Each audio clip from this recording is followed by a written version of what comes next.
ഞാൻ വിശ്വസിക്കുന്നത് എന്താണെന്നറിയോ, ഞാൻ എത്ര പണം ഈ പറഞ്ഞ രീതിയിൽ മറ്റുള്ളവരെ സഹായിക്കാൻ കൊടുക്കുന്നുണ്ടോ അതിന്റെ ഇരട്ടിയായിട്ട് അടുത്ത ദിവസം എൻ്റെ കയ്യിലേക്ക് വരുന്ന ഞാൻ കണ്ടുകൊണ്ടിരിക്കുന്ന ആളാണ്.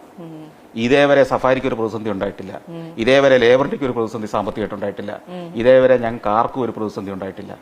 അതിന്റെ പ്രധാന കാരണം ഞാൻ വിശ്വസിക്കുന്നത് ഇവിടേക്ക് വരുന്നത് പോലെ തന്നെ പുറത്തേക്ക് പോകാനുള്ള ഒരു സംവിധാനം ഇവിടെ ഉണ്ടാക്കിയിട്ടുണ്ട്.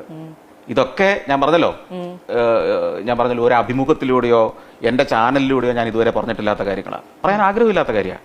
പറയാതിരുന്ന പല കാരണങ്ങൾ കൊണ്ടുണ്ട്.